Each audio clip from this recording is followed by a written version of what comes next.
김민석의 하루는 언제나 똑같은 궤도를 따라 맴돌았다.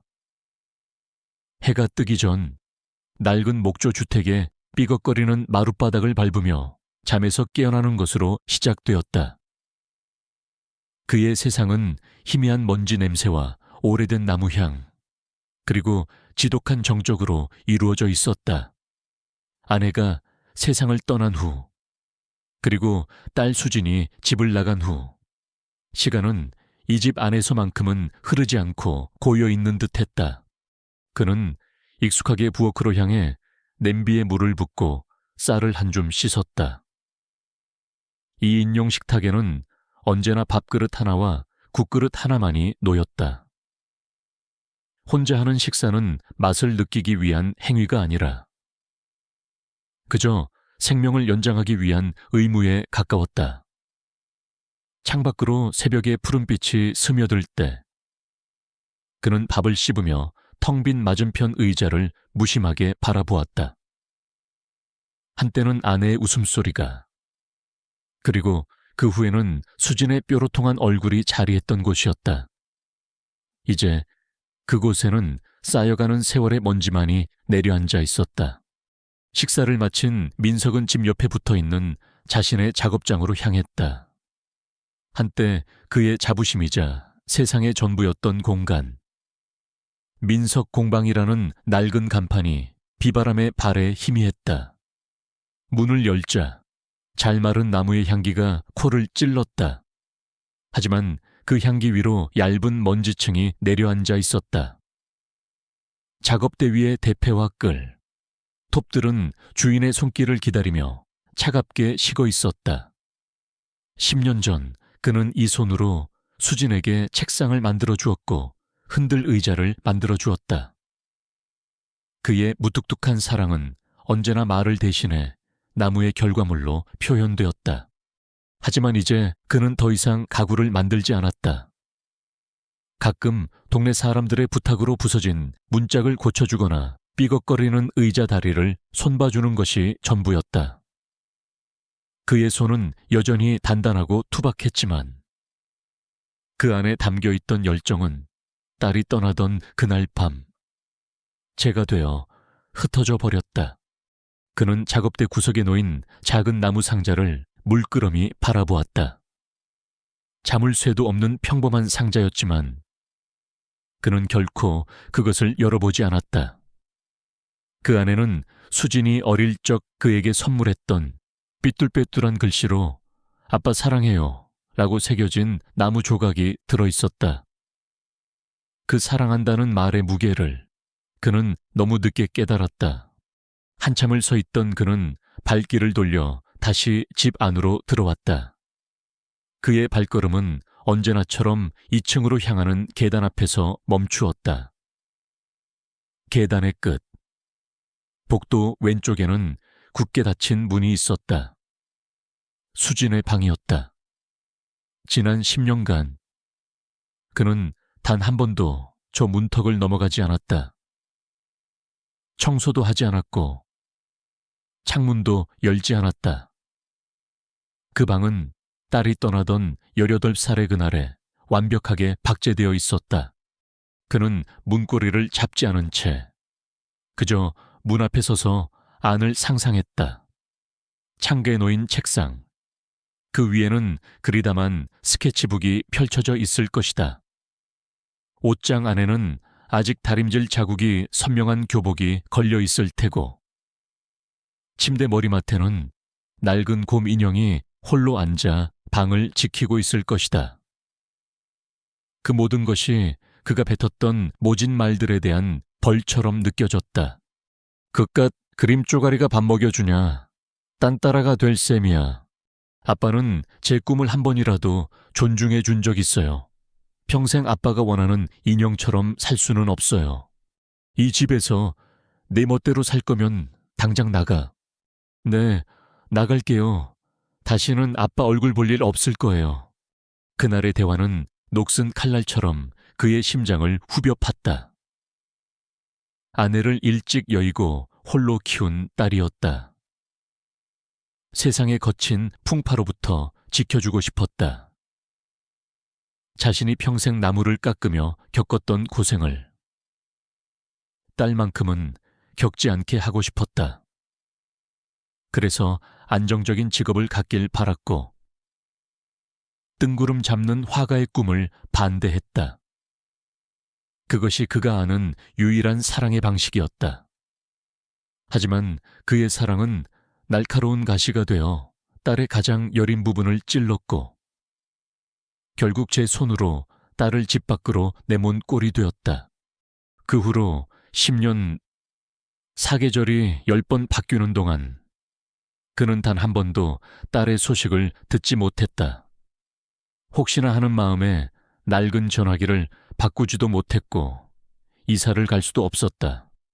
이 집은 그에게 감옥이자 동시에 언젠가 딸이 돌아올지 모를 유일한 희망의 등대였다. 하지만 시간은 희망을 좀 먹었고 이제 남은 것은 체념과 무뎌진 고통뿐이었다. 그날 저녁도 여느 때와 다름없었다.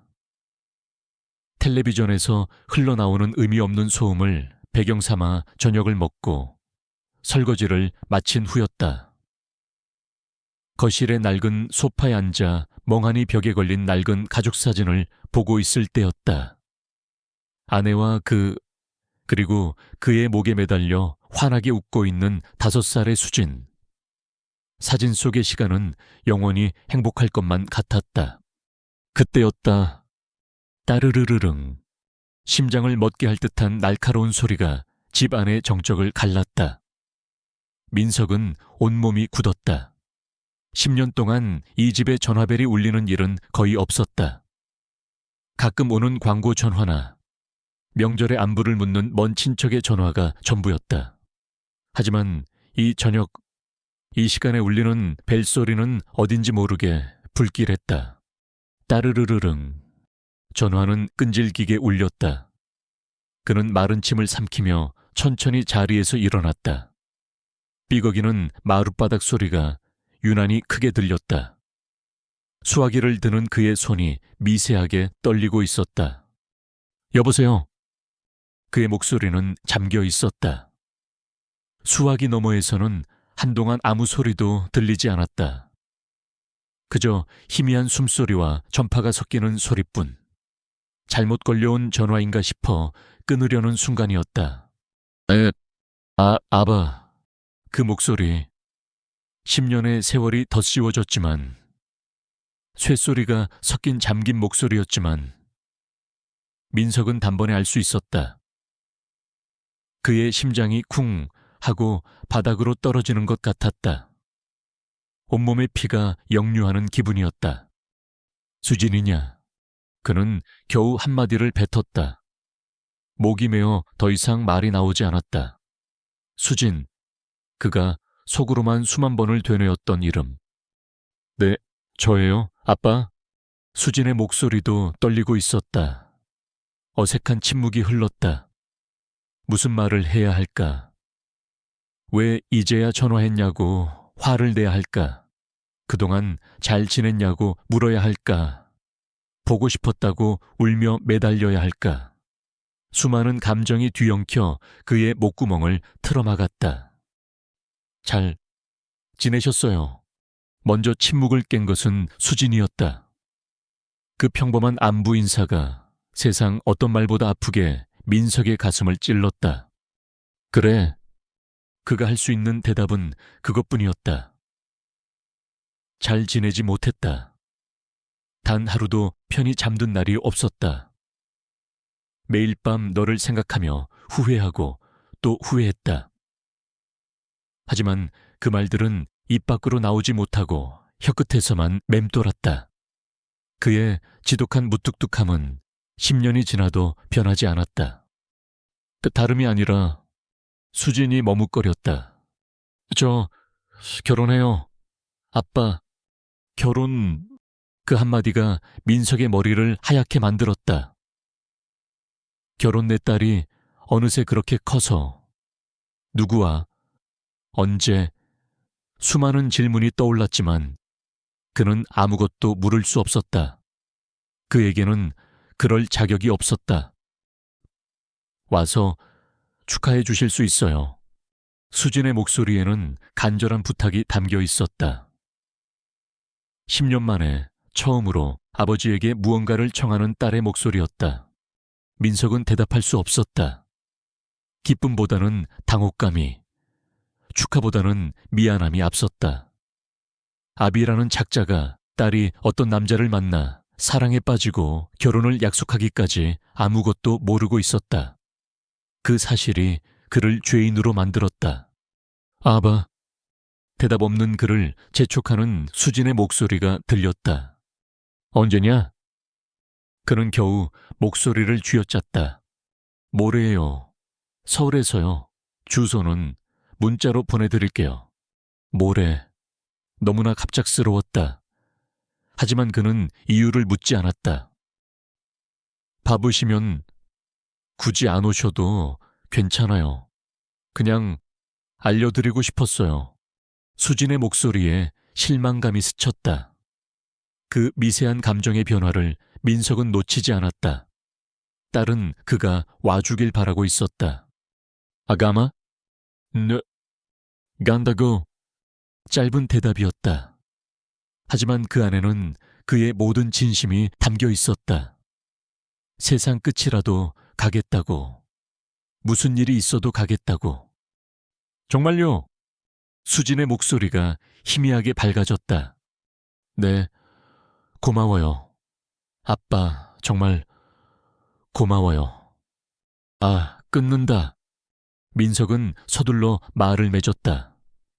더 이상 통화를 하다가는 둑처럼 막아왔던 감정이 터져버릴 것 같았다. 그는 수진의 대답을 듣지도 않고 수화기를 내려놓았다. 딸깍. 집 안에는 다시 정적이 찾아왔다. 하지만 이전의 정적과는 달랐다. 텅 비어 있던 공간은 이제 딸의 목소리와 결혼이라는 믿을 수 없는 단어로 가득 찼다. 그는 한동안 수화기 위에 손을 올려놓은 채 움직이지 않았다. 손끝이 차갑게 식어 있었다. 그는 천천히 소파에 주저앉았다. 온몸에 힘이 풀렸다. 기쁨과 슬픔과 알 수 없었다. 그저 거대한 폭풍이 그의 내면을 휩쓸고 지나간 듯한 공허함과 혼란만이 남았다. 그는 두 손에 얼굴을 묻었다. 어깨가 잘게 떨리기 시작했다. 뜨거운 무언가가 그의 거친 손등 위로 뚝뚝 떨어져 내렸다. 10년 만에 흘리는 눈물이었다. 그날 밤 김민석은 한숨도 자지 못했다. 수진의 목소리가 귓가에 맴돌았고 결혼이라는 단어는 그의 머릿속에서 무겁게 떠다녔다. 10년의 세월이 하룻밤 사이에 응축되어 그를 덮치는 것 같았다. 그는 낡은 소파에 앉은 채로 뜬 눈으로 밤을 지새웠다. 창밖이 희미하게 밝아오자 그는 마치 쫓기는 사람처럼 자리에서 일어났다. 그의 움직임은 평소와 달리 부산하고 서툴렀다. 그는 장롱 깊숙한 곳에서 몇 년 동안 입지 않았던 낡은 양복을 꺼냈다. 조명 냄새가 훅 끼쳐왔다. 아내의 장례식 때 입었던 것이 마지막이었다. 그는 양복을 잠시 내려다보다가 고개를 저으며 다시 집어넣었다. 그 옷은 딸의 결혼식에 어울리지 않았다. 대신 그는 자신이 가진 옷 중에 가장 깨끗하고 단정한 잿빛 스웨터와 면바지를 골랐다. 작은 가방을 꾸리는 그의 손길은 어색했다. 칫솔과 치약, 낡은 면도기, 그리고 갈아입을 속옷 몇 벌. 그게 전부였다. 무엇을 더 챙겨야 할지 알 수 없었다. 10년 만에 만나는 딸에게 아버지는 무엇을 가져가야 하는가? 그의 머릿속은 하얗게 비어 있었다. 빈손으로 갈 수는 없다는 생각에 그는 잠시 망설였다. 작업장으로 가 서둘러 나무 필통이라도 하나 깎아서 만들어 갈까? 아니면 그래, 돈이 나을 것이다. 그는 벽에 걸린 낡은 달력 뒤에 숨겨두었던 비상금을 꺼냈다. 빳빳한 오만 원권 지폐들을 세어 봉투에 넣었다. 평생 땀 흘려 모은 돈이었다. 하지만 이 돈이 지난 10년의 공백과 그의 모진 말들을 메울 수 있을까? 그는 씁쓸하게 입맛을 다셨다. 서울로 가는 첫 차를 타기 위해 그는 평소보다 훨씬 이른 시간에 집을 나섰다. 현관문을 잠그는 그의 손이 잠시 머뭇거렸다. 지난 10년간 그는 집을 비울 때도 문을 잠그지 않았다. 혹시라도 수진이 돌아왔을 때 닫힌 문 앞에서 망설이게 하고 싶지 않아서였다. 하지만 오늘은 달랐다. 그가 딸을 만나러 가는 날이었다. 그는 작은 열쇠를 돌려 문을 잠갔다. 둔탁한 금속성 소리가 그의 결심처럼 들렸다. 기차역까지 가는 버스 안에서 민석은 차창 밖으로 스쳐 지나가는 풍경에 눈을 두었다. 모든 것이 낯설었다. 익숙한 동네의 거리였지만 그의 눈에는 마치 처음 보는 장소처럼 느껴졌다. 그의 세상은 10년 전 그날 이후로 멈춰 있었지만 세상은 부지런히 흘러가고 있었다. 기차에 오른 그는 창가 자리에 앉았다. 기차가 천천히 움직이기 시작하자 덜컹거리는 규칙적인 진동이 그의 몸을 흔들었다. 그리고 그 진동은 마치 봉인된 기억의 상자를 여는 열쇠처럼 그를 과거로 데려갔다. 후두둑 창밖으로 빗방울이 떨어지기 시작했다. 10년 전 그날도 꼭 이렇게 비가 내렸다. 이게 다 뭐냐? 민석의 목소리는 얼음장처럼 차가웠다. 그는 갓 20살이 된 딸의 방바닥에 널브러진 캔버스와 물감 튜브들을 경멸적으로 내려다보았다. 방 안가득 유화 물감의 독한 냄새가 퍼져 있었다. 보시는 그대로요. 제 그림들이에요. 수지는 지지 않고 대답했다. 그녀의 턱은 단단히 치켜 올라가 있었지만 두 눈은 미세하게 떨리고 있었다. 이딴 걸 그린다고 대학 등록금을 내준 줄 알아. 당장 치우지 못해. 그는 미대 진학을 반대했다. 하지만 수지는 장학금을 받으면 된다며 고집을 꺾지 않았다. 결국 그는 마지못해 입학을 허락했다. 대신 조건이 있었다. 교직을 이수해서 안정적인 미술 교사가 되는 것. 하지만 수지는 그 약속을 어기고 있었다. 그녀의 스케치북에는 온통 추상적인 이미지와 강렬한 색채의 그림들 뿐. 교사가 되기 위한 정물화나 풍경화는 찾아볼 수 없었다. 와요, 이게 제 꿈인데 왜 아빠 마음대로 치우라 마라 하세요.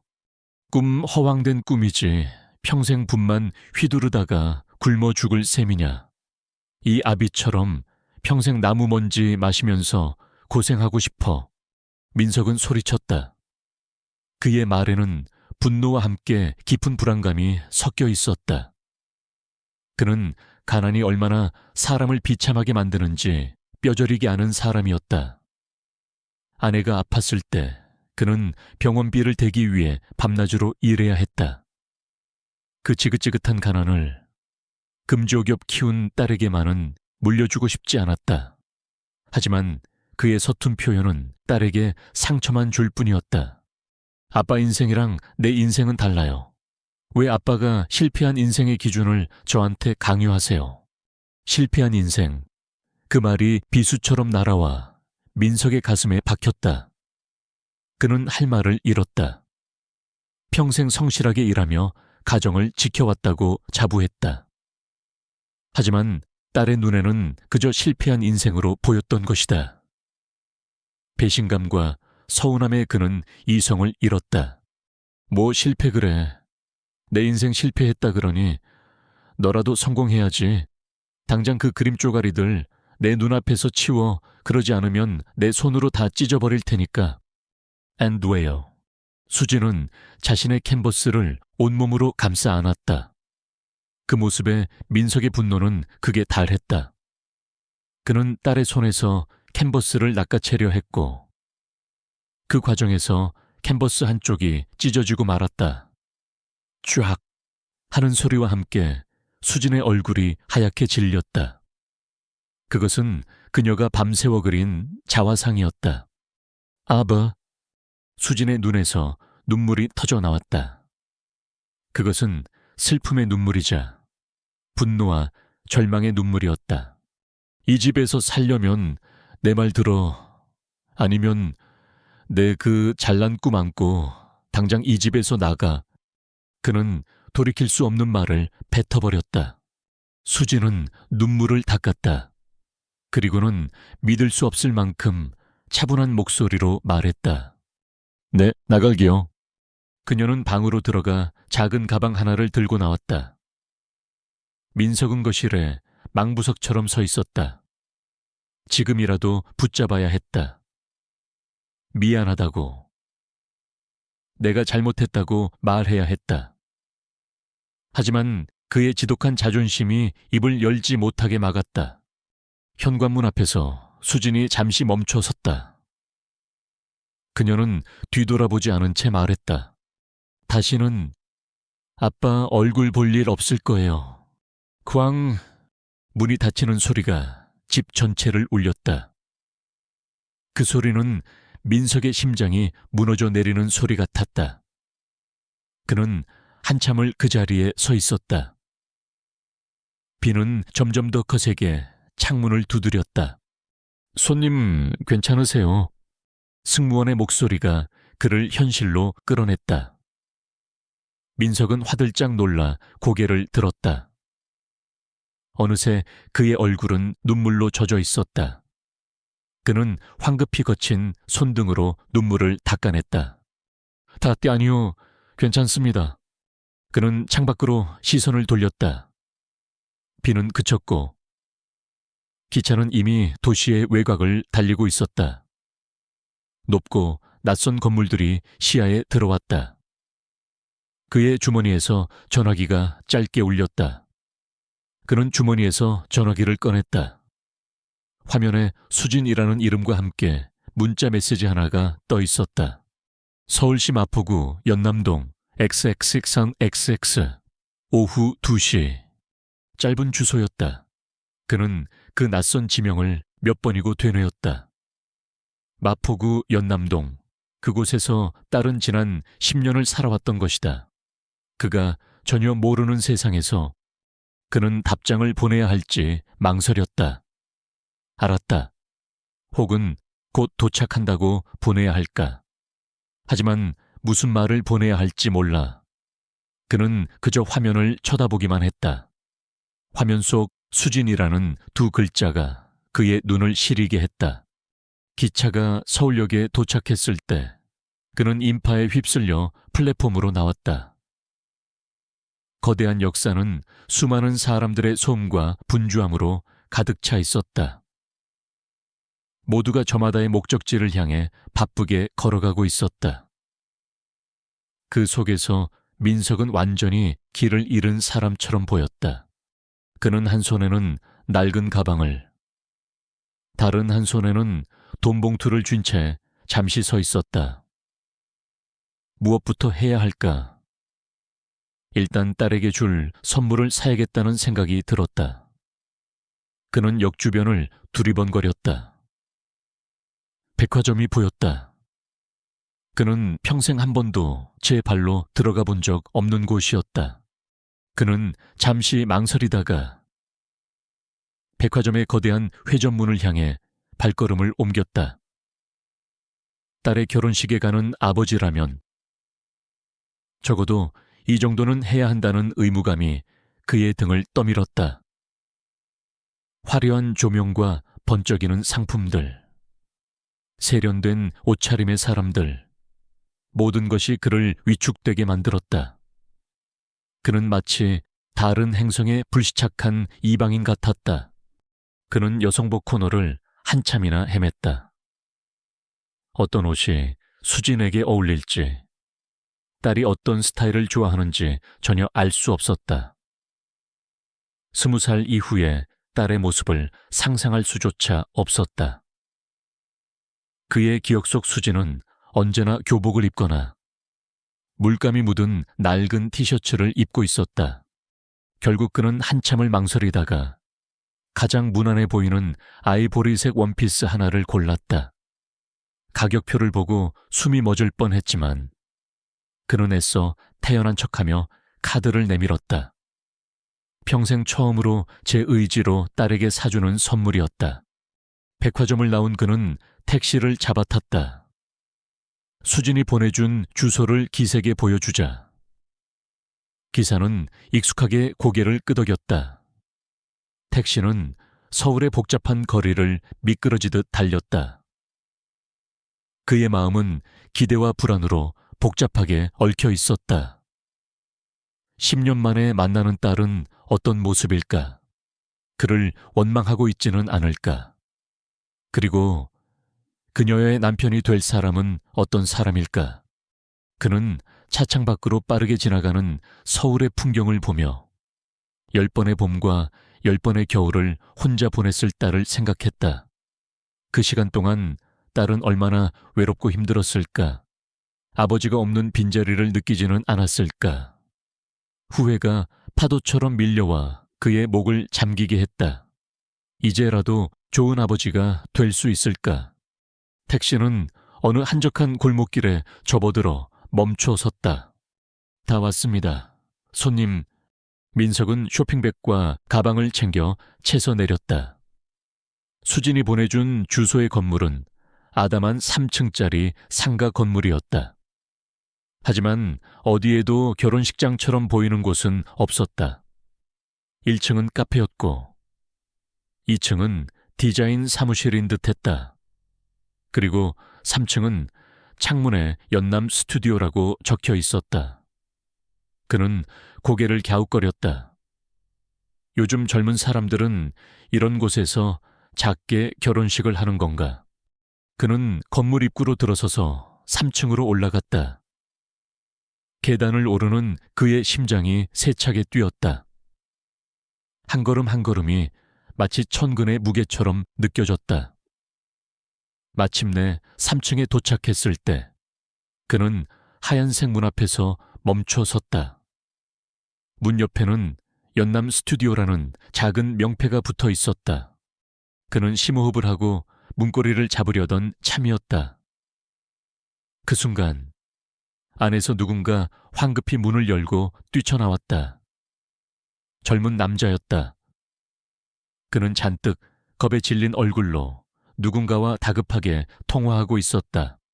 네, 지금 막 쓰러졌어요. 의식이 빨리 좀 와주세요. 네.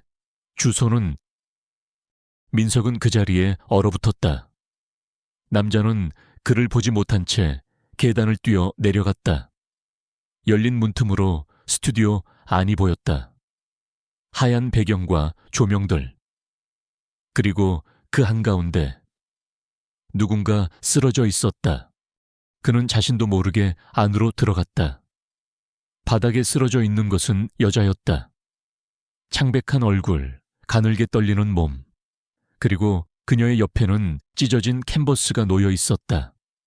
10년 전 그가 찢어버렸던 바로 그 자화상이었다.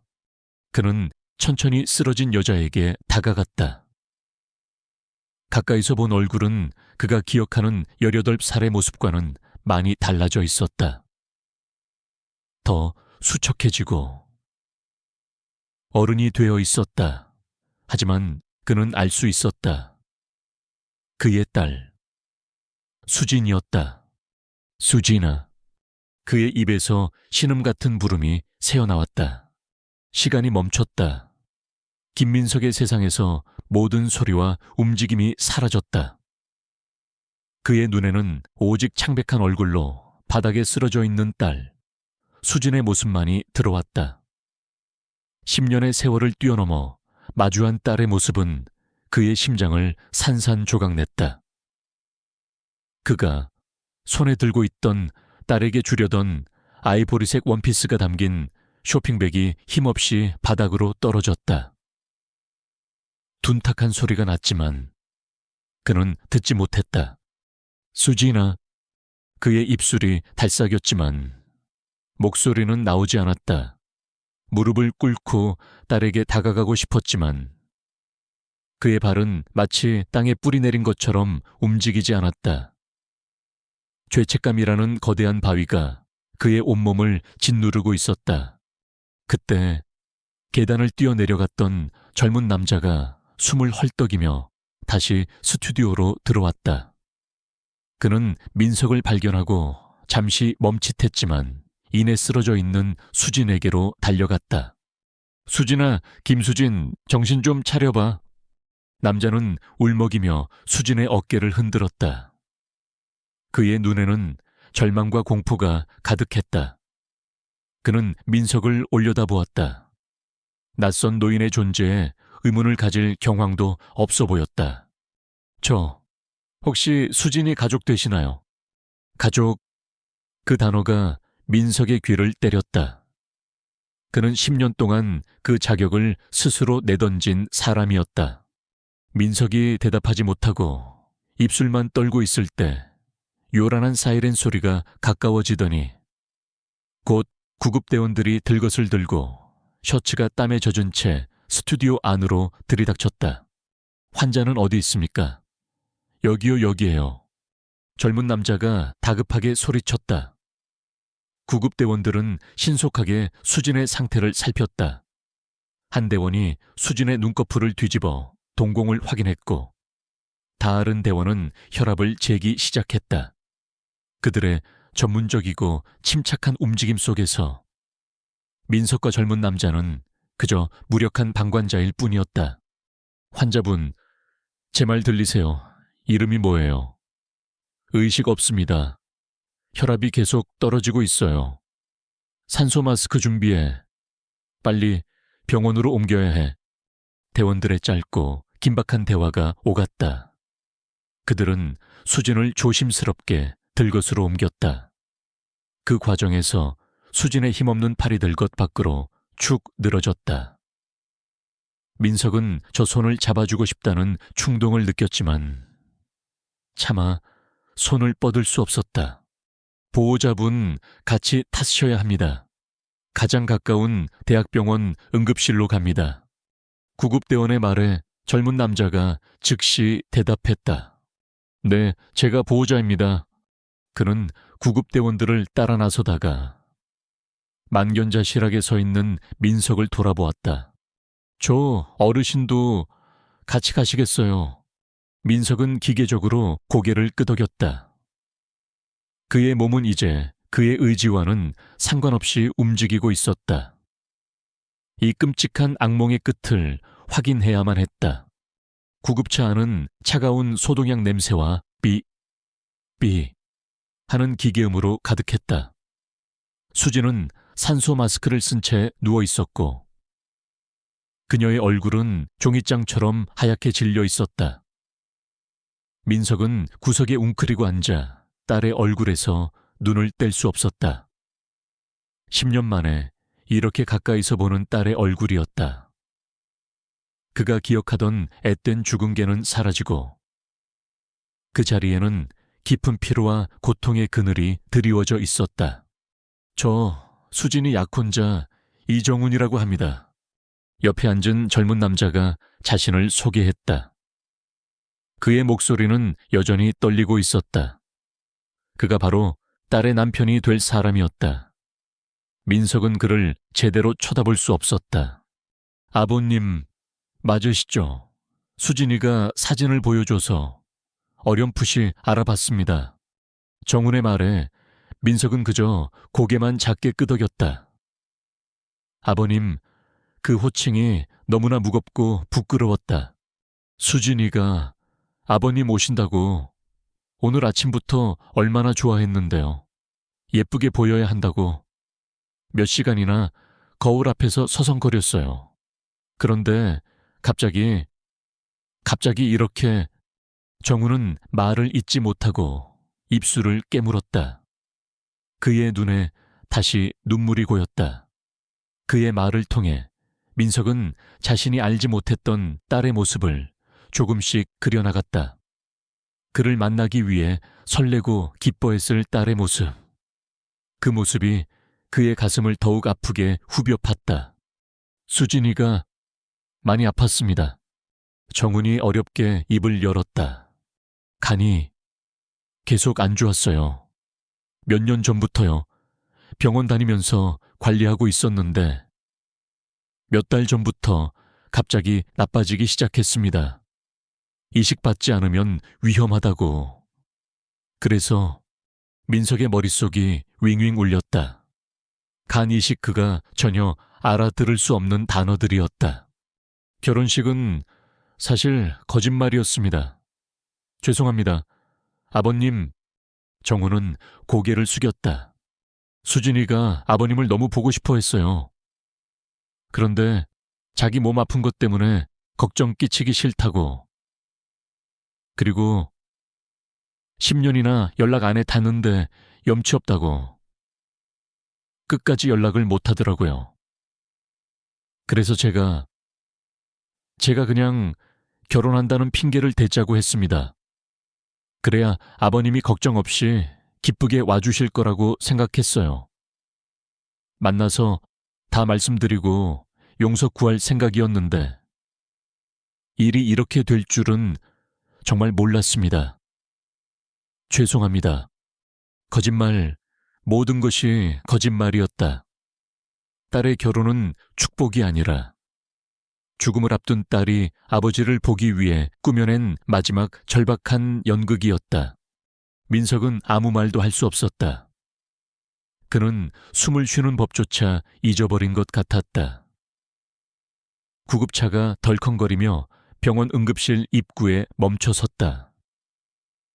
문이 열리고 병원의 분주한 소음과 함께 의사와 간호사들이 달려나왔다. 환자 상태는 28세 여성, 급성 간부전으로 인한 의식 저하, 혈압 80에 50 계속 떨어지고 있습니다. 수진이 실린 들것이 응급실 안으로 빠르게 사라졌다. 민석과 정우는 그 뒤를 따르려 했지만 간호사에게 가로막혔다.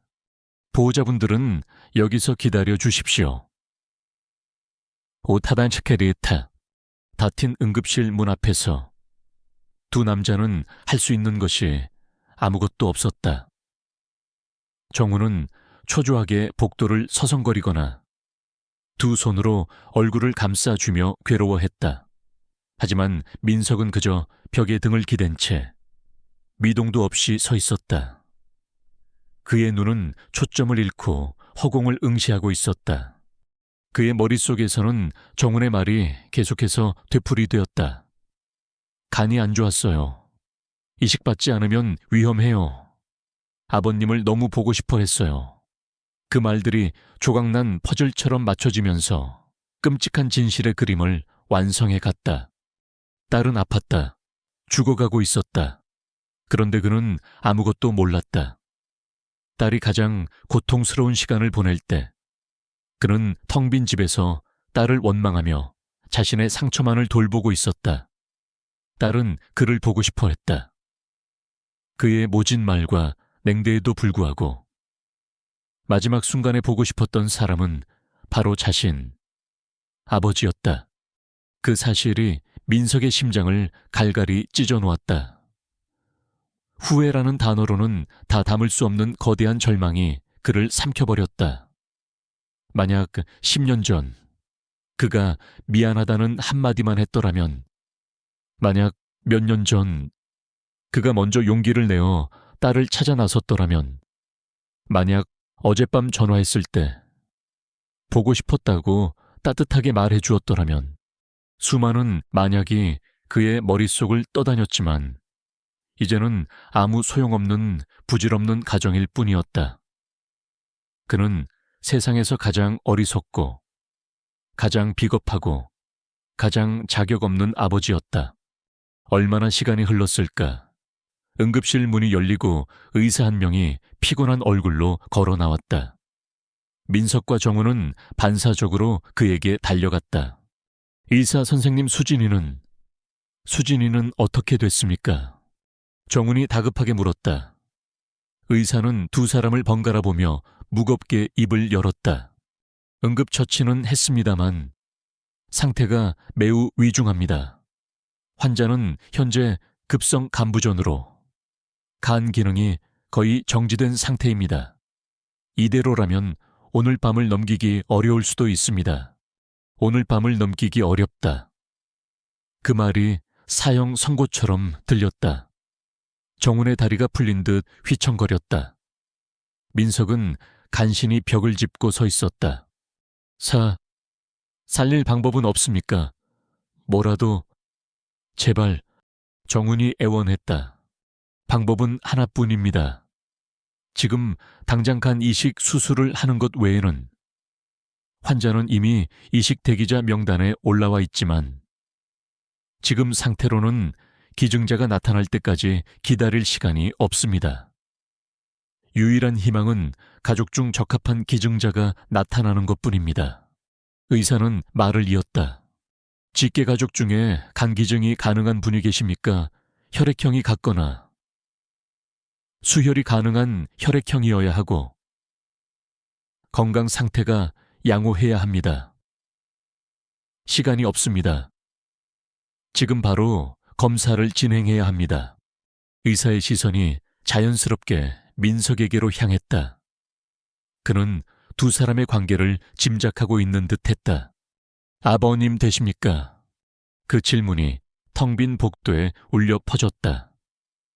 모든 소음이 멎고 오직 그 질문만이 민석의 귓가에 박혔다. 시간이 없었다. 딸의 생명이 꺼져가고 있었다. 민석은 천천히 고개를 들었다. 그의 텅 비었던 눈에 희미하지만 분명한 빛이 떠오르기 시작했다. 그것은 10년의 후회와 절망의 잿더미 속에서 피어난 마지막 희망의 불씨였다. 그는 떨리는 입술을 열었다. 그의 목소리는 갈라지고 거칠었지만 그 안에 담긴 의지는 강철처럼 단단했다.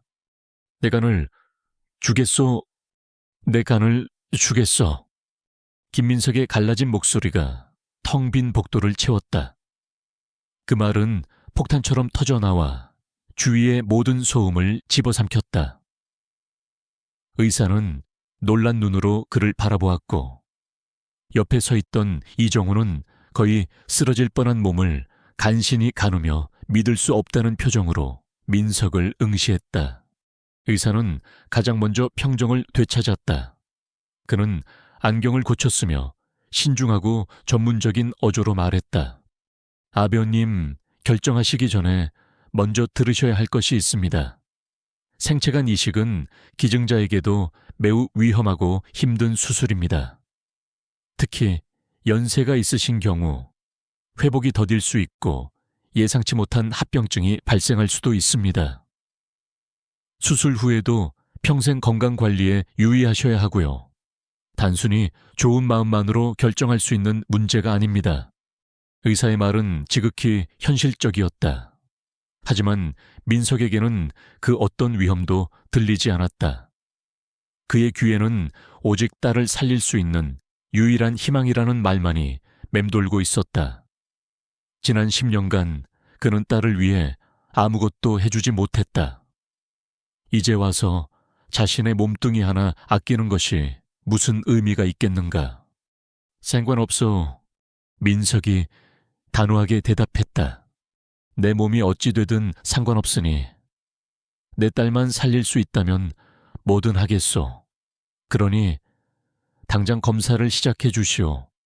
그의 눈빛은 흔들림이 없었다.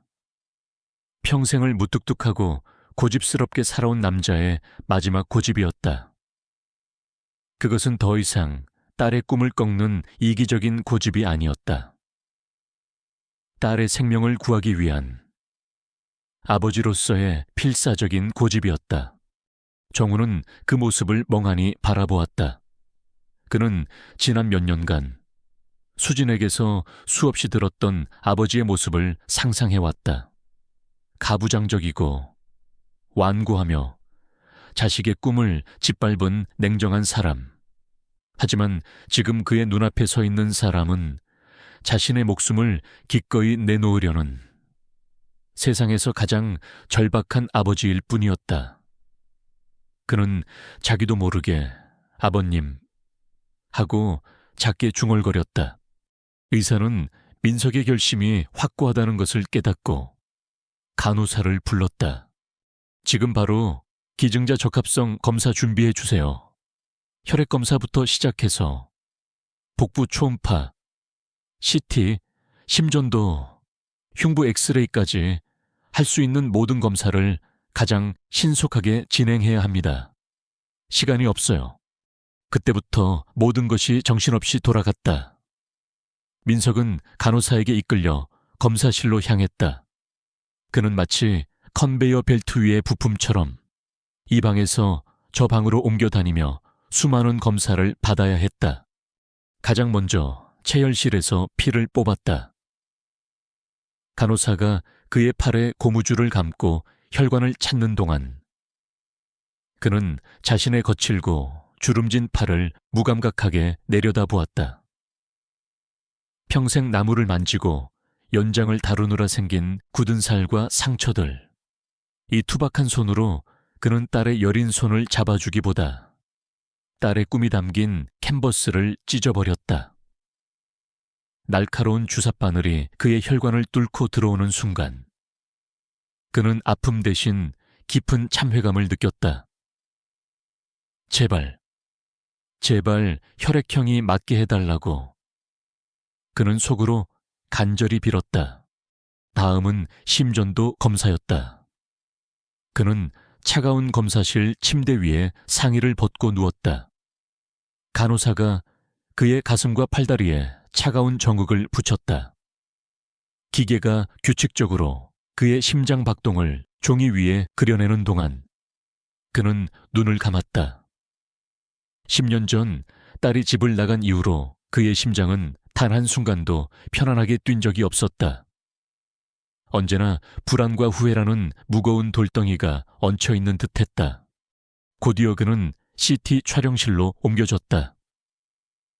거대하고 하얀 원통형 기계가 위압적으로 그를 맞았다. 그는 기계 안에 좁은 침대 위에 누웠다. 조영제를 투여하자 온몸에 뜨거운 기운이 퍼져나갔다. 윙 하는 기계음과 함께 침대가 원통 안으로 서서히 들어갔다.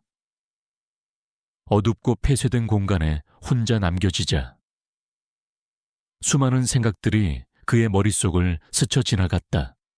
그는 갓난아기였던 수진을 처음 품에 안았던 날을 떠올렸다. 너무나 작고 연약해서 부서질까 두려웠던 작은 생명. 그 생명이 이제 자신의 몸 일부를 받아야만 살 수 있다는 사실이 기가 막혔다. 그는 좋은 아버지가 아니었다. 아내를 먼저 보내고 서툴렀다는 핑계로 그는 딸에게 사랑을 표현하는 법을 배우지 못했다. 그저 엄하고 무섭게 대하는 것이 아버지의 역할이라고 착각했다.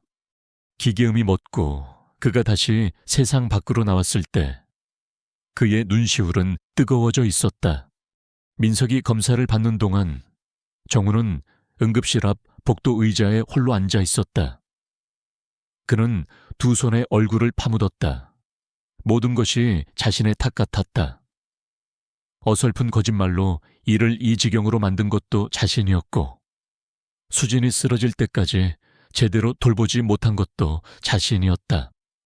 그는 중환자실 유리창 너머로 보이는 수진의 모습을 하염없이 바라보았다. 수많은 기계에 둘러싸여 미동도 없이 누워있는 연인의 모습. 그는 수진과 처음 만났던 날을 떠올렸다. 대학로의 작은 갤러리에서 아르바이트를 하던 그녀. 물감이 묻은 옷을 입고 환하게 웃던 모습에 첫눈에 반했다. 그녀의 그림에는 슬픔과 외로움이 담겨 있었지만 동시에 그것을 이겨내려는 강인한 생명력이 느껴졌다. 그녀는 아버지에 대한 이야기를 거의 하지 않았다. 그저 고집 센 분이라고만 했다. 하지만 정우는 알 수 있었다. 그녀가 얼마나 아버지를 그리워하는지. 그녀의 작업실 한쪽에는 언제나 낡은 사진 한 장이 놓여 있었다. 어린 수진이 아버지의 목에 매달려 활짝 웃고 있는 사진. 그녀는 가끔 그 사진을 보며 혼잣말을 하곤 했다. 아빠, 나 잘하고 있는 거 맞지? 정우는 자리에서 일어나 중환자실 앞으로 다가갔다. 그는 차가운 유리벽에 이마를 기댄 채 의식 없는 수진에게 속삭였다. 수진아, 네 아버님 오셨어. 네가 생각했던 것보다 훨씬 더 너를 사랑하시는 분이었어. 나 정말 몰랐어. 그분 지금 너 주려고 자기 몸을 다 내놓겠다고 하셔.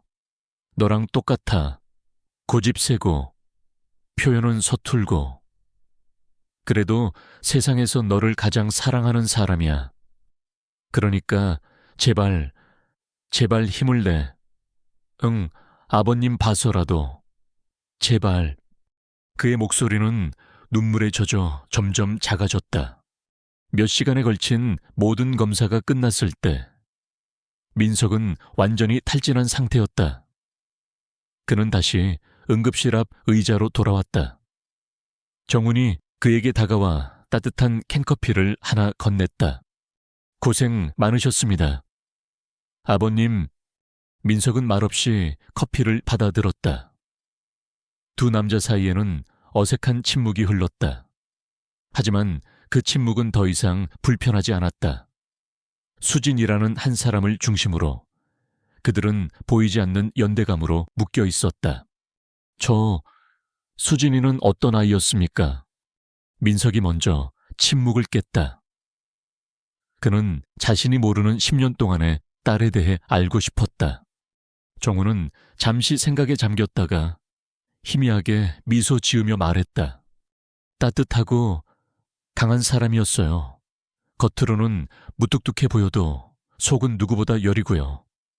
웃을 때 한쪽 입꼬리가 살짝 올라가는데 그게 얼마나 예쁜지 아버님은 모르실 거예요. 그리고 그림 그릴 때 가장 행복해 보였어요. 마치 세상에 자기 자신과 캔버스만 남은 것처럼요. 민석은 조용히 정훈의 말을 들었다. 그의 머릿속에 딸의 새로운 모습이 그려졌다. 그가 알지 못했던 한 명의 독립된 인격체로서의 김수진. 그때 코디네이터로 보이는 간호사와 아까 그 의사가 서류를 들고 그들에게 다가왔다. 민석과 정우는 동시에 자리에서 벌떡 일어났다. 심장이 목구멍까지 차오르는 것 같았다. 검사 결과 나왔습니다. 의사가 서류를 넘기며 말했다. 민석은 마른 침을 꿀꺽 삼켰다. 우선 혈액형은 O형으로 따님과 일치합니다. 첫 번째 관문을 통과했다는 안도감에 민석의 어깨가 살짝 내려갔다. 다행히 평소에 술, 담배를 거의 하지 않으셔서 연세에 비해 간 상태는 매우 건강하십니다. 지방간도 없고 간의 크기나 구조도 이식하기에 적합합니다. 다른 장기들의 기능도 모두 정상 범위입니다. 의사는 최종 결론을 내렸다. 결론적으로 아버님은 따님에게 간을 이식해 줄 수 있는 최적의 기증자입니다. 당장 수술을 진행할 수 있습니다. 그 순간 민석의 다리에 힘이 풀리며 주저앉을 뻔했다. 정훈이 재빨리 그의 팔을 부축했다. 다행이다 라는 말과 고맙습니다 라는 말이 뒤섞여 눈물이 터져 나왔다. 평생 흘릴 눈물을 오늘 다 흘리는 것 같았다. 수술은 내일 아침 첫 수술로 잡겠습니다.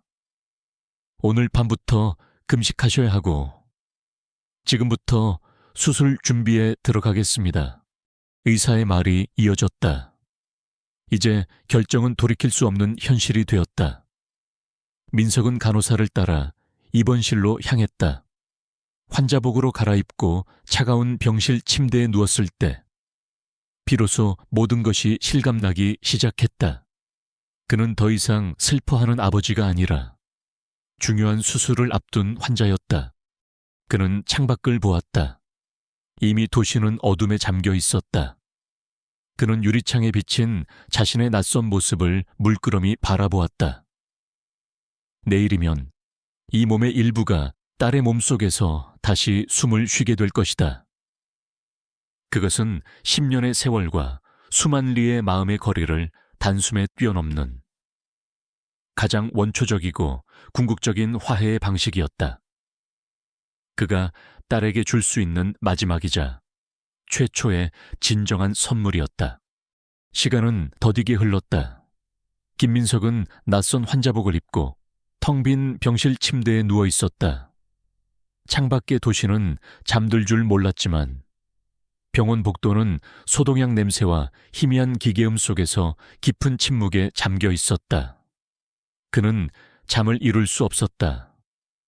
내일 아침이면 그의 몸에 칼이 들어올 것이라는 사실보다 바로 옆 건물 중환자실에서 사투를 벌이고 있을 딸에 대한 걱정이 그의 정신을 짓눌렀다.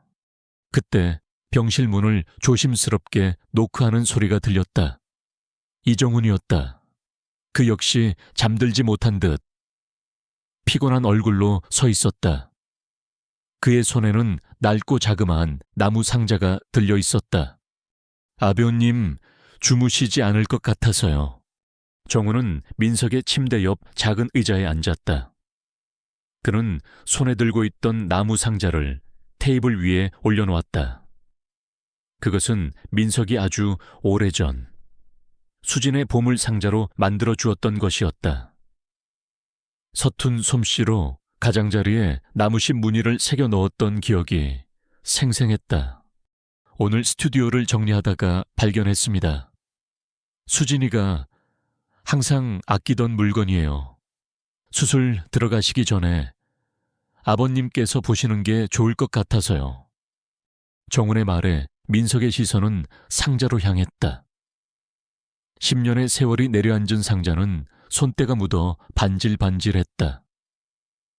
저 안에 딸의 10년이 담겨 있다고 생각하니 차마 뚜껑을 열 용기가 나지 않았다. 마치 판도라의 상자처럼 그 안에서 무엇이 튀어나올지 두려웠다. 정우는 민석의 마음을 읽은 듯 조용히 자리에서 일어났다. 그럼 내일 아침에 뵙겠습니다. 아버님, 부디 편히 주무세요. 정훈이 나가고 병실에는 다시 민석 혼자 남았다. 그는 한참 동안 나무 상자를 그저 바라보기만 했다. 그러다 그는 떨리는 손을 뻗어 상자의 작은 걸쇠를 풀었다. 삐걱 소리를 내며 상자 뚜껑이 열렸다. 가장 위에는 익숙한 물건들이 놓여 있었다. 유치원 때 그렸던 삐뚤빼뚤한 햇님 그림, 어버이날의 받아쓰기 시험지 뒷장에 서툰 글씨로 썼던 감사 편지. 아빠, 사랑해요. 세상에서 제일 멋져요. 제일을 제일로 쓴 틀린 맞춤법에 민석의 입가에 희미한 미소가 떠올랐다. 그리고 빛바랜 사진 한 장이 있었다.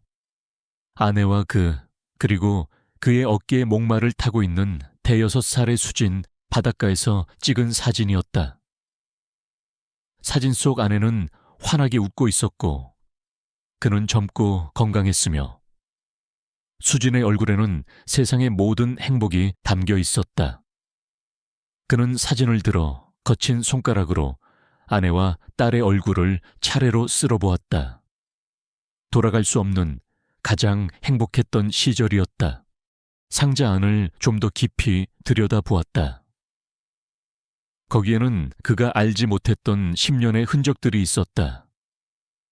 몇 년 전 지역신문에 작게 실렸던 그가 목공대회에서 입상했다는 기사 스크랩이 고이 접혀 있었다. 그는 그저 동네 사람들의 성화에 못 이겨나갔던 작은 대회라고 생각했는데 딸이 그것을 이렇게 간직하고 있을 줄은 꿈에도 몰랐다. 그녀는 멀리서도 그의 삶을 지켜보고 있었던 것이다. 그리고 여러 장의 크로키가 있었다. 연필로 그린 그림들이었다. 민석은 그림 한 장을 들어 불빛에 비춰 보았다. 그것은 무언가를 만드는 늙은 남자의 손 그림이었다. 투박하고 주름지고 굳은 살이 박인 손. 그림 밑에는 작은 글씨로 아빠의 손이라고 적혀 있었다. 바로 자신의 손이었다. 딸은 그를 원망하면서도 그의 손을, 그의 장인 정신을 기억하고 있었던 것이다. 그녀는 자신만의 방식으로 아버지를 이해하려 애쓰고 있었다. 민석은 가슴이 미어지는 것 같았다. 그는 몰랐다. 딸이 이토록 깊은 시선으로 자신을 바라보고 있었다는 것을. 그는 그저 딸이 자신을 실패한 인생이라 경멸한다고만 생각했다. 상자 맨 밑바닥에 편지 봉투 하나가 놓여 있었다. 하얀 봉투 위에는 조금은 어른스러워진, 그러나 익숙한 딸의 필체로 아빠에게라고만 적혀 있었다. 붙이지 못한 편지였다. 민석은 마른 침을 삼켰다. 그는 떨리는 손으로 편지를 꺼내 펼쳤다. 아빠에게 이 편지를 쓰기 시작하는 지금, 아빠가 과연 이 글을 읽게 될 날이 올지 잘 모르겠어요. 아마 아빠는 이 편지를 영영 보지 못할지도 몰라요. 그래도 써요. 말로는 도저히 할 수 없었던 이야기들을 이렇게라도 남기지 않으면 너무 억울해서 숨을 쉴 수가 없을 것 같아서요. 먼저 죄송해요. 결혼한다는 거짓말을 해서 정말 죄송해요. 아빠를 너무나 보고 싶었는데 맨정신으로는 도저히 전화할 용기가 나지 않았어요. 10년 만에 전화해서 아프다고, 죽을 것 같다고 말할 수는 없었으니까요. 아빠가 기쁜 마음으로 저를 보러 와주셨으면 했어요. 제 마지막 모습이 아빠 기억 속에 아픈 모습이 아니라 행복해 보이는 모습이길 바랐어요. 정말 어리석었죠. 네, 아빠. 저 많이 아파요. 의사 선생님은 제게 남은 시간이 얼마 없을지도 모른대요. 그래서 무서워요. 죽는 게 무서운 것보다 아빠에게 용서받지 못하고 제대로 된 사과 한마디 못하고 눈을 감게 될까봐 그게 더 무서워요. 10년 전 그날 제가 했던 말 기억하세요? 아빠 인생은 실패했다고. 제가 했던 말 중에 가장 못되고 가장 후회되는 말이에요. 그 말이 10년 동안 제 심장을 얼마나 찔렀는지 아빠는 모르실 거예요. 아빠 인생은 절대 실패하지 않았어요. 아빠는 세상에서 가장 성실하고 강한 분이었어요. 홀로 저를 키우기 위해 얼마나 많은 땀과 눈물을 흘리셨는지. 철없던 저는 너무 늦게 깨달았어요. 집을 나오고 나서 정말 힘들었어요. 굶는 날도 많았고 차가운 단칸방에서 혼자 울었던 밤도 셀 수 없이 많았어요. 그때마다 아빠 생각이 났어요. 아빠가 해주시던 따뜻한 밥, 제 방에 손수 만들어주셨던 튼튼한 책상, 그 모든 게 아빠의 사랑이었다는 걸 저는 모든 걸 잃고 나서야 알게 됐어요. 그래도 그림은 포기하지 않았어요. 아빠가 그토록 반대했던 그림이 역설적이게도 제가 힘든 세상을 버틸 수 있게 해준 유일한 희망이었거든요. 그림을 그릴 때면 아빠를 생각했어요. 연장을 들고 나무를 다듬던 아빠의 진지한 눈빛, 그 투박하지만 섬세했던 손길. 저는 아빠를 닮았어요. 아빠, 고집 세고 뭐 하나에 빠지면 끝을 봐야 직성이 풀리는 성격까지도요. 그래서 저는 아빠를 이해해요.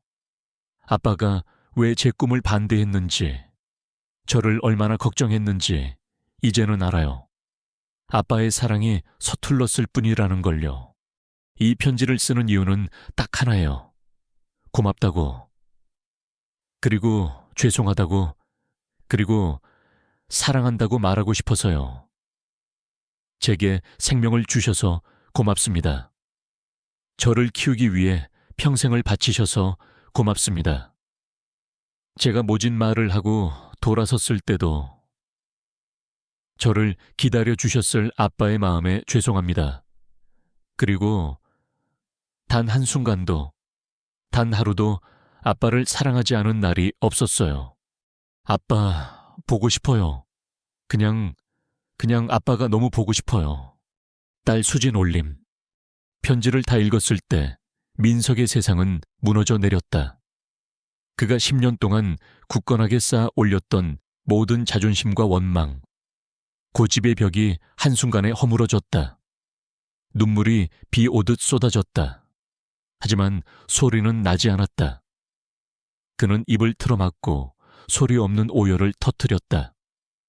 온몸이 발작처럼 떨려왔다. 딸은 알고 있었다. 모든 것을 이해하고 있었다. 그의 서툰 사랑을, 그의 깊은 불안을, 그리고 그를 사랑하고 있었다. 그가 딸을 그리워했던 것만큼, 아니 그 이상으로 딸도 그를 그리워하고 사랑하고 있었다. 그런데 그는 대체 무엇을 위해 10년이라는 시간을 허비했던가? 그깟 자존심이 뭐라고?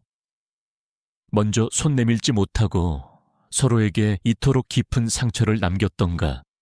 그는 편지를 구겨질세라 가슴에 끌어안았다.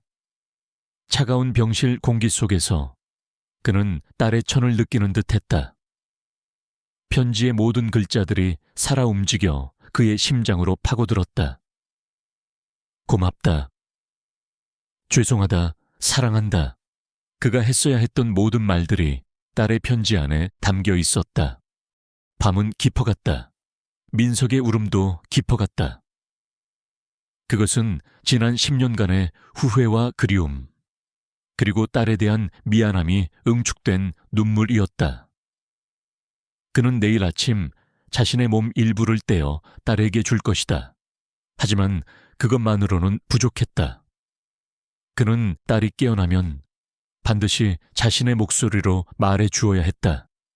이 편지에 대한 대답을, 나도 미안하다고, 나도 보고 싶었다고, 그리고 나도 너를 세상에서 가장 사랑한다고.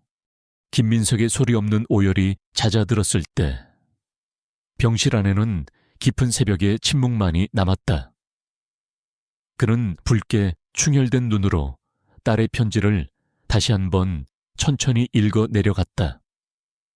모든 단어가 그의 심장에 새겨지는 듯했다. 이제 더 이상 오해는 없었다. 10년간 그와 딸 사이를 가로막고 있던 높은 벽은 마침내 무너져 내렸다. 남은 것은 오직 뼈아픈 후회와 딸을 살려야 한다는 절박한 마음뿐이었다. 똑똑! 병실 문을 노크하는 소리와 함께 야간 근무 간호사가 들어왔다. 그녀는 민석의 혈압과 천을 재며 부드러운 목소리로 말했다. 아배우님, 이제 곧 수술 준비 들어가야 해서요. 지금부터는 물도 드시면 안 됩니다.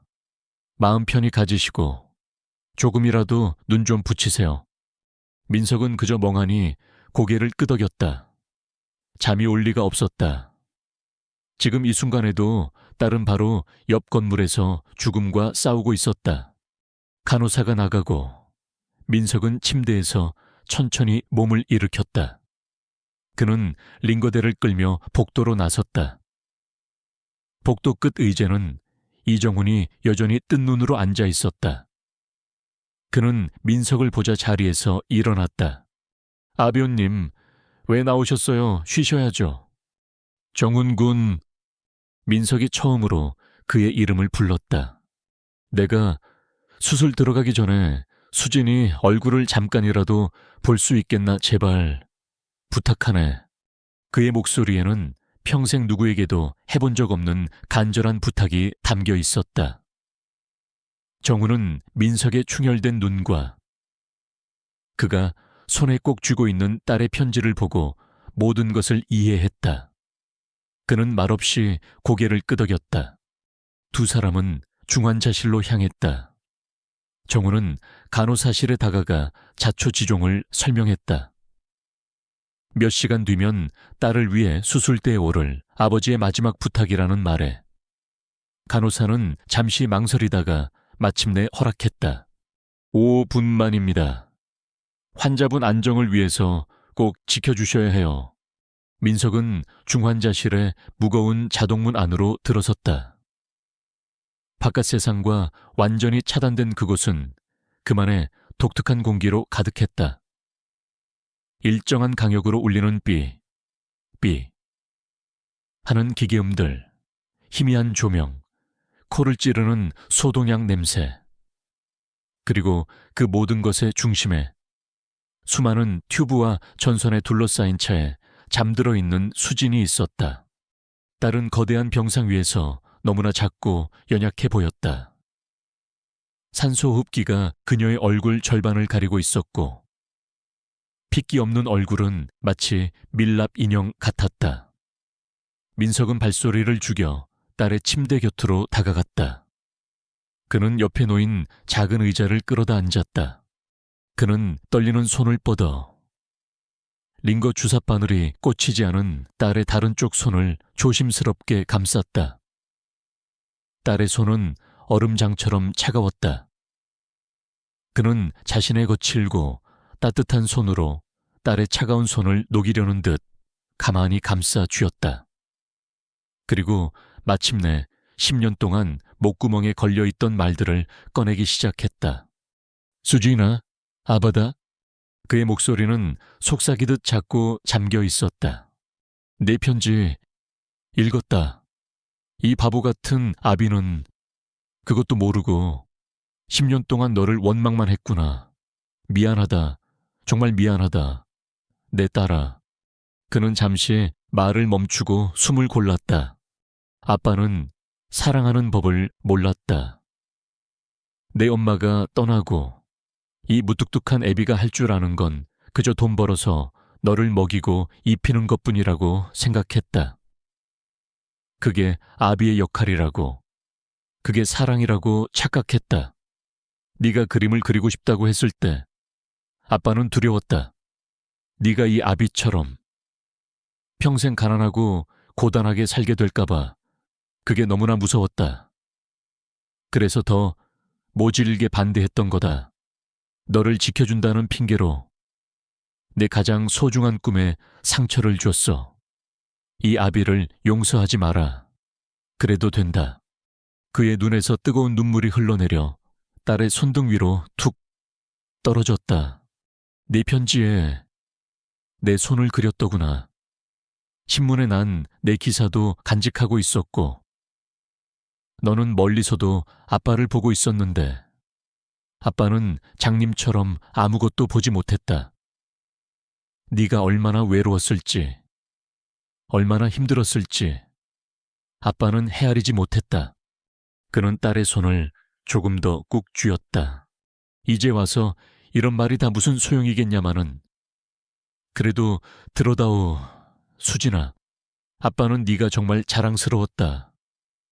네가 처음으로 아빠라고 불렀을 때, 네가 처음으로 두 발로 걸었을 때, 네가 상장을 타왔을 때 아빠는 속으로 얼마나 기뻐했는지 모른다. 표현을 못했을 뿐이다. 이 못난 아비는 사랑한다. 자랑스럽다는 말이 그렇게나 어려웠다.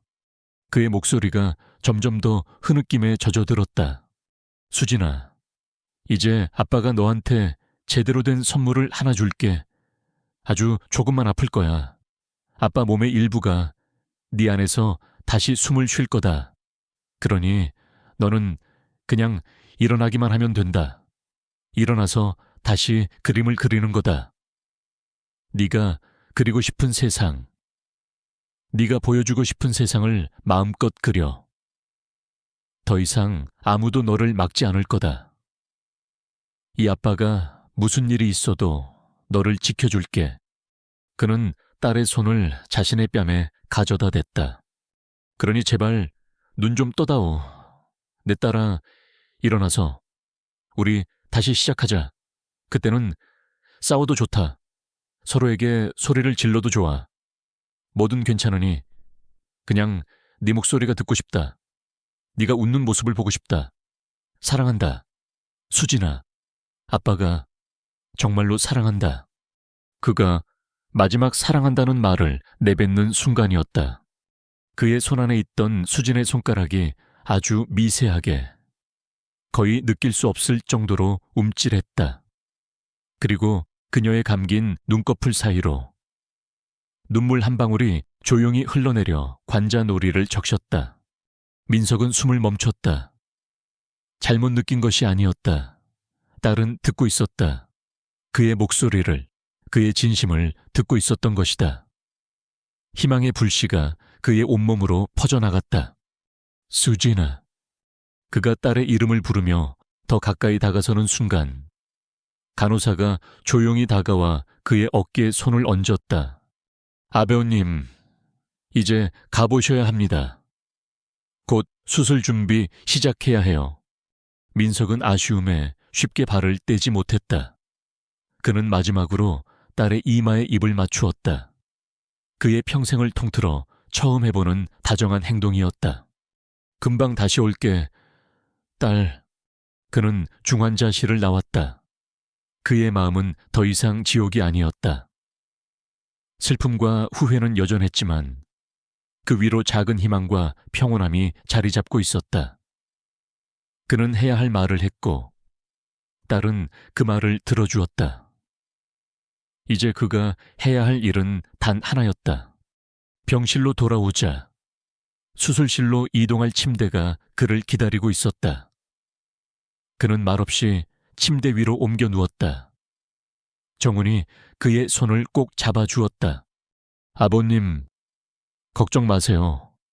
제가 수진이 곁을 지키고 있을게요. 꼭 건강하게 돌아오셔야 합니다. 민석은 희미하게 고개를 끄덕였다. 침대가 움직이기 시작했다. 천장의 형광등이 빠르게 뒤로 스쳐 지나갔다. 그는 눈을 감았다. 길고 길었던 밤이 끝나고 있었다. 창밖으로 새벽의 첫 빛이 스며들고 있었다. 수술실의 차가운 문을 향해 가는 그의 마음은 이상할 정도로 고요했다. 그는 지금 10년의 시간을 거슬러 딸에게로 가는 길이었다. 김민석의 의식은 깊고 안개 낀 바다에서 서서히 떠오르는 난파선 같았다. 가장 먼저 그를 덮친 것은 통증이었다. 오른쪽 복부를 예리한 칼로 도려내는 듯한 낯설고 묵직한 통증. 그는 신음하며 눈을 뜨려 했지만 눈꺼풀은 청은망은 무거웠다. 희미한 불빛과 웅웅거리는 소리. 소동약 냄새가 그의 감각을 혼란스럽게 했다. 수진이는 그의 입에서 나온 것은 목소리가 아니라 갈라진 바람 소리에 가까웠다. 그는 온 힘을 다해 다시 한번 속삭였다. 네, 딸은 괜찮소. 그의 흐릿한 시야 속으로 익숙한 얼굴이 들어왔다. 며칠은 좋게 밤을 샌 듯 헬쑥했지만 안도감과 기쁨이 뒤섞인 표정의 이정훈이었다. 아버님, 정신이 드세요. 정훈은 그의 손을 덥석 잡았다. 수술 잘 끝났습니다. 아버님도, 수진이도요. 수진이 지금 막 중환자실에서 일반 병실로 옮겼어요. 경과가 아주 좋대요. 아버님이 주신 간이 수진이 몸 안에서 제대로 기능하기 시작했대요. 정말 고맙습니다. 아버님. 정훈의 목소리는 감격에 차 있었다. 그 말을 듣는 순간 민석의 온몸을 짓누르던 통증이 거짓말처럼 가벼워지는 듯했다. 딸이 살았다. 그것이면 되었다. 그는 안도의 한숨을 내쉬며 다시 깊은 잠 속으로 빠져들었다. 시간은 그 후로 더디고 고통스럽게 흘러갔다. 첫 며칠은 통증과 사투를 벌이는 시간이었다. 진통제 기운에 취해 잠들었다가 약 기운이 떨어지면 어김없이 찾아오는 통증에 깨어나는 것을 반복했다. 조금씩 정신을 차린 후에는 지루한 회복의 과정이 이어졌다. 처음에는 침대에서 몸을 일으키는 것조차 거대한 도전이었고 간호사의 부축을 받아 첫걸음을 뗐을 때는 온몸의 근육이 비명을 질렀다. 하지만 그의 마음은 이상할 정도로 평온했다. 복도를 걸을 때마다 그는 맞은편 병동에 있을 딸을 생각했다. 자신과 똑같은 고통을 견디고 똑같은 회복의 과정을 거치고 있을 딸. 그들은 이제 보이지 않는 끈으로 연결되어 있었다. 같은 상처를 공유하고 같은 고통을 느끼고 있었다. 그 사실이 그에게는 큰 위안이 되었다. 수술 후 2주가 지났을 때 민석은 혼자서 제법 걸을 수 있게 되었다. 그리고 마침내 의사에게서 수진을 만나도 좋다는 허락을 받았다. 그는 샤워를 하고 구겨진 환자복 대신 정훈이 가져다 준 깨끗한 옷으로 갈아입었다. 거울 앞에 선 그의 모습은 수척했지만 눈빛만은 10년 전보다 훨씬 더 생기가 돌았다. 그는 딸의 병실 앞으로 향했다. 문 앞에 서자 처음 딸의 스튜디오 문 앞에 섰을 때처럼 심장이 세차게 뛰었다. 하지만 이번에는 두려움이 아니었다. 설렘과 희망이 섞인 떨림이었다. 그는 조심스럽게 문을 열고 안으로 들어섰다. 수진은 창가 쪽 침대에 비스듬히 앉아 있었다. 그녀 역시 많이 수척해졌지만 얼굴에는 혈색이 돌고 있었다. 그녀는 창밖을 멍하니 바라보다가 인기척에 천천히 고개를 돌렸다. 그리고 그녀의 눈이 민석과 마주쳤다. 병실 안에는 어색한 침묵이 흘렀다. 10년의 세월이 그들 사이에 여전히 존재했다. 무슨 말을 먼저 꺼내야 할까? 몸은 좀 어떠냐는 상투적인 안부 인사도, 미안했다는 묵직한 사과도 쉽게 입 밖으로 나오지 않았다. 그저 서로를 바라볼 뿐이었다. 아버지는 딸의 얼굴에서 자신이 기억하지 못하는 어른의 모습을 보았고, 딸은 아버지의 얼굴에서 그동안 애써 외면했던 세월의 고단함을 보았다. 침묵을 먼저 깬 것은 수진이었다. 아바. 그녀의 목소리는 아직 조금 잠겨 있었지만 분명하고 따뜻했다. 그것은 질문이 아닌 존재의 확인이었다. 10년 만에 처음으로 그녀는 그를 아빠라고 불렀다. 민석은 아무 말 없이 그저 고개를 끄덕였다. 눈시울이 뜨거워졌지만 그는 울지 않았다. 수진의 시선이 그의 배 쪽으로 향했다. 환자복 위로도 희미하게 느껴지는 상처의 흔적. 그녀가 조심스럽게 물었다. 많이 아파요. 그녀의 눈빛에는 깊은 걱정과 미안함이 담겨 있었다. 괜찮다. 민석이 짧게 대답했다. 그는 딸의 침대 옆 의자에 천천히 앉았다. 니오는 너는 괜찮으냐? 네, 덕분에. 수진은 말을 흐렸다. 덕분에라는 말 안에는 수만 가지 감정이 담겨 있었다. 고마움, 미안함, 그리고 사랑. 또다시 침묵이 흘렀다. 하지만 그 침묵은 더 이상 어색하지 않았다. 그것은 서로의 마음을 헤아리는 따뜻하고 편안한 침묵이었다. 굳이 많은 말을 하지 않아도 그들은 서로의 눈빛 속에서 모든 것을 읽을 수 있었다. 그때 민석의 눈에 침대 옆 탁자 위에 놓인 과일 바구니가 들어왔다. 정훈의 지인들이 보내온 문병 선물인 듯했다.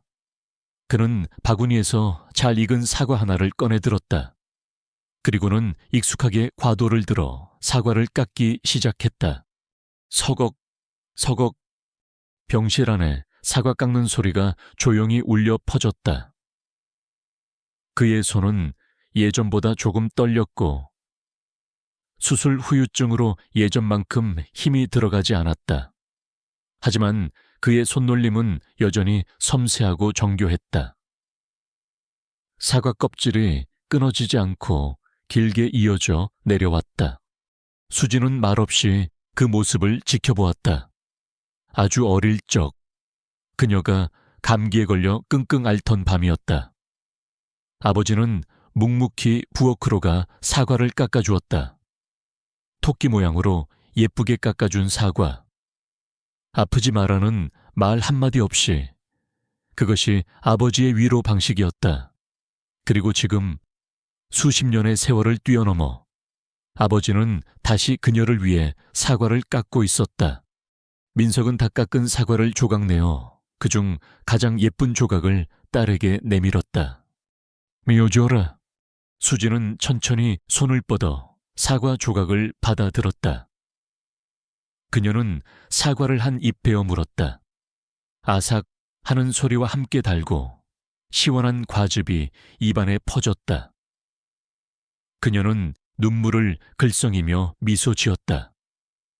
세상에서 가장 맛있는 사과였다. 그들은 더 이상 말하지 않았다.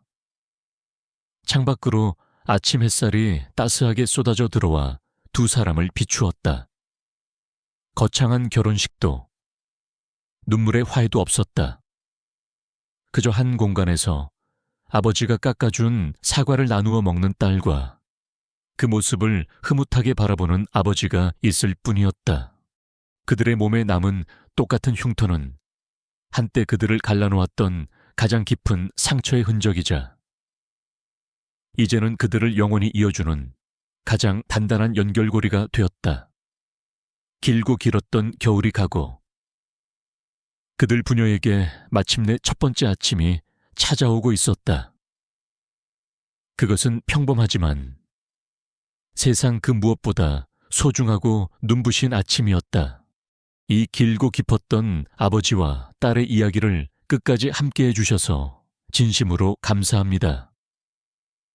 글을 쓰는 내내 저 또한 잊고 있던 관계의 소중함과 표현하지 못했던 마음에 대해 많이 생각하게 되었습니다. 김민석과 김수진 부녀는 우리 주변에서 흔히 볼 수 있는 서툰 사랑으로 인해 상처를 주고받는 사람들의 모습일지도 모릅니다. 우리는 가장 가깝다는 이유로 서로에게 가장 날카로운 말을 내뱉고 언젠가라는 이름으로 화해를 미루곤 합니다. 하지만 인생은 우리에게 언젠가를 항상 허락하지는 않는다는 것을 이들의 아픈 이야기를 통해 다시 한번 깨닫습니다. 부디 이 이야기가 여러분의 마음에 작은 울림을 남겼기를 바랍니다. 그리고 만약 여러분 곁에 아직 전하지 못한 진심이 있다면 더 늦기 전에 용기를 내어 표현하시길 응원합니다. 따뜻한 말 한마디가, 작은 행동 하나가 누군가의 세상 전부를 바꿀 수도 있으니까요. 두 사람의 첫 번째 아침처럼 여러분의 모든 날이 소중하고 눈부시기를 기원하며 이만 펜을 놓습니다. 다시 한번 감사드립니다.